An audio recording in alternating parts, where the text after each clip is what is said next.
A woman named Sarah wakes up from a frightening nightmare. Still shaken, she quickly starts packing her things. The woman we saw running through the forest was actually Sarah's twin sister, Jess. The previous night, Sarah had received a call from the Japanese police. They told her that Jess had been missing for several days. According to the police, Jess was last seen entering Aokigahara Forest. Aokigahara is located at the foot of Mount Fuji in Japan. The forest is infamous because many people have died there by suicide. Because of its tragic history, the forest has developed a terrifying reputation. Many people believe that the forest is haunted by restless spirits. The police had already received a missing person report from the school where Jess worked, but they had not immediately started searching for her.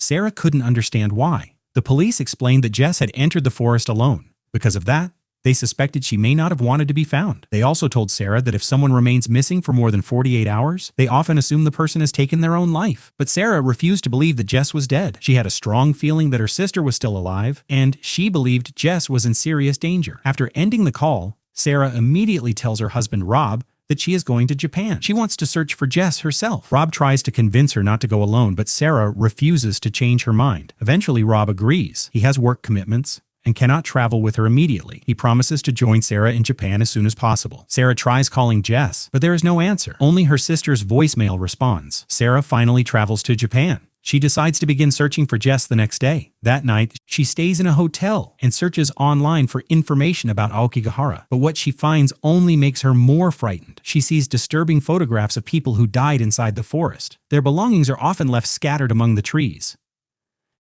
Sarah struggles to understand why Jess would ever enter such a place willingly. She keeps wondering what could have pushed her sister into the forest. Eventually, Sarah falls asleep, but once again, she experiences a terrifying nightmare. The following day, Sarah visits the school where Jess worked. As soon as she enters Jess's classroom, several students become frightened. One of them mistakes Sarah for Jess. Because Jess disappeared inside Aokigahara, the students think Sarah may actually be seeing Jess's spirit. They believe Jess could have returned as a yurei. In Japanese folklore, a yurei is the spirit of someone who died without finding peace. The school principal then tells Sarah about the forest's dark history. According to an old legend, Aokigahara was once associated with ubasut. The story describes elderly or seriously ill people being abandoned in remote places to die. Over the years, the forest became associated with death and suicide.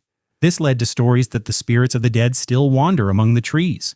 Before leaving, Sarah asks permission to look through Jess's room. She hopes to find something that could reveal where her sister went. Inside, Sarah discovers old childhood photographs of herself and Jess. The pictures bring back memories of their childhood. She remembers the time before Jess moved to Japan. Sarah remembers how excited Jess was to start a new life. She also remembers telling her sister that she was proud of her. While searching the room, Sarah discovers anxiety medication. She also finds brochures and maps of Aokigahara Forest. Sarah realizes that Jess had been struggling with severe anxiety. She begins to suspect that her sister's mental state may have influenced her decision to enter the forest. Sarah doesn't waste any more time. She boards a train and travels toward Aokigahara. When she reaches the area, she first visits the local visitor center. She asks the staff whether anyone has seen Jess. A woman named Mari tells Sarah that they actually found someone. Sarah immediately becomes hopeful. She follows Mari downstairs. But instead of finding Jess alive, Sarah is taken to the morgue. Mari explains that bodies recovered from the forest are kept there. Families searching for missing relatives can come and identify them. Sarah looks through the recovered bodies. Fortunately, Jess is not among them. Sarah feels relieved. Her belief that Jess is still alive becomes even stronger. She asks Mari to help her find someone who can guide her into the forest, but Mari refuses. She says almost nobody is willing to guide people deep into Aokigahara anymore. The forest is extremely difficult to navigate. Even people who leave ropes or other markers behind can become lost. Some never make it back. Sarah tries searching for a map on her phone, but there is no signal. She realizes she may have to find another way into the forest. Soon, she meets a woman named Sakura. Sarah asks her if she knows anyone who can guide her. Sakura immediately refuses. She says she is afraid of the yurei. According to the legend, these spirits are attracted to people carrying deep sadness. They use a person's grief against them. They can create frightening visions. They can make people lose their way. And eventually, they can supposedly drive vulnerable people toward death. Sarah asks whether one of these spirits could be following her, but despite all the warnings, she refuses to turn back. That evening, Sarah stays at a nearby inn. There, she meets a journalist named Aiden. During their conversation, Sarah tells him why she came to Japan. She explains that her twin sister disappeared inside Aokigahara. Sarah also tells him that she is willing to enter the forest alone if necessary. Aiden warns her that the forest is incredibly easy to get lost in. Coincidentally, He plans to enter the forest the following day for an article. He says a Japanese friend will accompany him. His friend knows the forest and its trails well. Aiden offers Sarah a place in their group, but he wants something in return. He wants to use Sarah's search for Jess as the subject of his article. Sarah agrees. The three of them plan to enter Aokigahara the next morning. Later that night, Sarah talks to Aiden about her childhood. She explains that after their parents died, she and Jess were raised by their grandmother. The next morning, Aiden introduces Sarah to his Japanese friend Michi. Michi will act as their guide. Before they enter the forest, Michi warns Sarah about the danger. He believes Jess may already be dead, but Sarah refuses to accept that possibility. Michi can sense that Sarah is carrying a lot of grief. He warns her that this emotional state could make the forest even more dangerous. According to the legend, the Yurei can use a person's sadness to deceive them. Sarah ignores the warning. She only cares about finding Jess. Soon, Sarah, Aiden, and Michi enter Aokigahara. They begin walking deeper into the forest. Michi explains that the name Jukai means sea of trees. The forest is so dense that it can feel like an endless ocean of trees. Aiden explains that even a compass may not work correctly there. Large amounts of iron beneath the ground can interfere with magnetic readings. Michi gives them another important warning. If they see something frightening or strange, they should not immediately believe it. The forest may make them see things that aren't actually there. The three continue walking. Eventually, they discover a man sitting alone beside a tent. Michi believes the man may be struggling with suicidal thoughts. He approaches him and checks whether he is safe. While Michi speaks with the man, Aiden asks Sarah what she will do if they don't find Jess. Sarah gives him a simple answer. She says she will keep returning until she finds her sister. Sarah then reveals something important. Jess had attempted suicide twice in the past. Both times, Sarah had managed to save her. That is why Sarah believes she can save Jess again. After Michi confirms that the man is safe, they continue searching.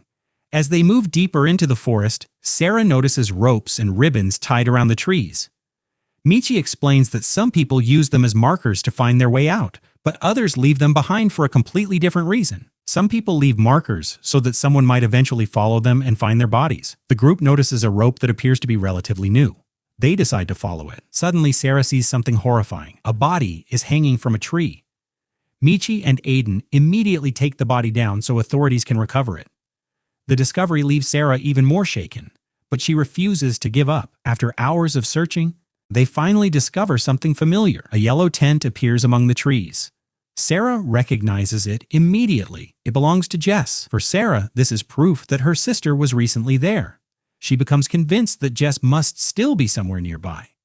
They search the surrounding area, but they still can't find Jess. Inside the room, Sarah is horrified to discover the bodies of her parents. She cannot understand what she is seeing. For years, Sarah believed that her parents had died in a car accident. But the truth was far more horrifying.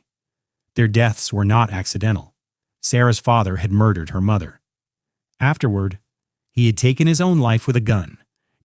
Jess had witnessed the entire tragedy. She had gone downstairs before Sarah. Their grandmother had protected Sarah by covering her eyes. Because of that, Sarah never saw what really happened. Jess was the only twin who remembered the terrible truth. The traumatic experience had a devastating effect on Jess. She struggled with severe anxiety for years. Sarah, however, had buried the memory deep inside her mind. She had completely forgotten what happened that night. Suddenly, her father's corpse appears to come alive. It attacks Sarah and grabs her arm. Sarah desperately tries to escape. She believes she has no choice. In a panic, she cuts off her father's hand. Then Sarah escapes from the building. But when she gets outside, something terrifying is waiting for her. The forest is filled with countless Yurei. The spirits surround Sarah from every direction. She runs desperately through the trees. Then she hears Jess calling her name. Sarah immediately runs toward the voice, but Hoshiko suddenly appears in front of her. Hoshiko finally reveals the horrifying truth. Sarah never cut off her father's hand. She was trapped inside another hallucination. The object she was actually cutting was her own wrist. Sarah had already been seriously injured. She had lost so much blood that she eventually died. Hoshiko tells Sarah that she died inside the old house. Sarah finally realizes that the Yurei had been controlling what she saw. They had used her grief and painful memories against her. The spirits then surround Sarah. They drag her deeper into the forest. Her body disappears beneath the earth. Sarah has become another victim of Aokigahara. She had entered the forest carrying overwhelming grief and anxiety. Again and again she was warned about the Yurei, but she refused to believe the legends. Every strange event she experienced was dismissed as something else. The spirits slowly manipulated her mind. They created hallucinations that made her distrust everyone around her. Eventually, those hallucinations led Sarah directly to her death. Aiden had actually been trying to help Sarah. He never intended to hurt her, but Sarah's hallucinations made her believe that he was her enemy. Because of the Yurai's influence, Sarah turned against the one person trying to protect her. Aiden also became a victim of the terrifying events inside the forest. Hoshiko is strongly implied to have been a Yurai from the beginning. She deliberately manipulated Sarah's emotions. She used Sarah's grief to make her suspicious of Aiden. By turning Sarah against him, Hoshiko helped push both of them toward their deaths. Meanwhile, Rob, Michi, and the forest rangers continue searching for Sarah and Aiden. Then something unexpected happens. A woman suddenly runs out of Aokigahara Forest. Everyone is shocked when they realize who she is. It is Jess. Rob immediately rushes toward her. He desperately asks whether she saw Sarah inside the forest. But Jess looks confused. She says she never encountered Sarah. Jess explains that she had been trapped inside the forest for 4 days, yet she never saw her sister. The rangers begin escorting Jess away from the forest. But Jess refuses to leave immediately. She has just learned that Sarah came all the way to Japan to save her. And now Sarah has disappeared. Jess turns back toward Aokigahara. Her expression suddenly becomes completely blank.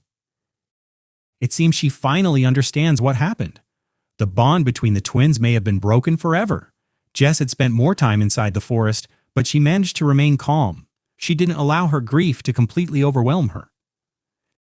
Sarah entered the forest with much stronger emotional pain. That made her far more vulnerable to the Yurai. In the end, Rob and Jess leave the area. Before leaving, Michi looks back toward the forest one final time. And then he sees something terrifying. He catches a glimpse of Sarah wandering among the trees. But Sarah is no longer alive. She has become one of the Yurai. The search is eventually called off. Neither Sarah nor Aiden's body is ever recovered. The forest keeps their final fate hidden. And Sarah, who entered Aokigahara to save her twin sister, becomes trapped there forever.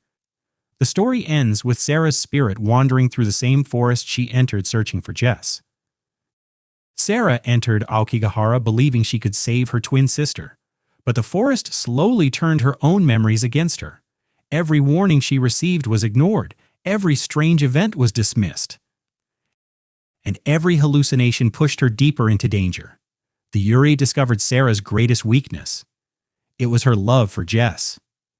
They used her fear and grief to control her. They made her question the people who were actually trying to help her. They even made her believe Aiden was secretly working against her.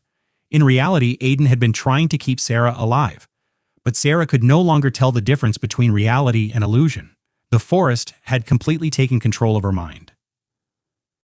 Her hidden childhood trauma also began coming back. Sarah finally discovered the terrible truth about her parents. Their deaths had never been an accident. Her father had killed her mother before taking his own life. Jess had witnessed the tragedy. Sarah had been protected from the memory by her grandmother. But the trauma remained buried inside her. The Yurai used that buried memory to create terrifying hallucinations. Sarah believed she was fighting her dead father, but she was actually hurting herself. By the time she realized the truth, it was already too late. Sarah had lost too much blood. She died inside the forest. After her death, the Yurai claimed her spirit. Sarah became one of the restless spirits haunting Aokigahara. Meanwhile, the search for Sarah and Aiden continued. Rob and Michi refused to give up. Then, unexpectedly, Jess appeared from the forest. She was alive. Jess had survived 4 days inside Aokigahara, but she had never seen Sarah. She had no idea that her sister had entered the forest searching for her. When Jess learns that Sarah disappeared, she is devastated. She looks back toward the trees. For a moment, she seems to sense something inside the forest. Michi also looks toward the darkness. And there, among the trees, he sees Sarah's spirit. Sarah is now part of the forest she entered to rescue her sister. Neither Sarah nor Aiden's body is ever found. The search is eventually stopped. Jess leaves the area with Rob, but Sarah remains behind, forever wandering through Aokigahara. The sister who entered the forest to save Jess ultimately became another victim of the haunted forest. And that's how the story ends.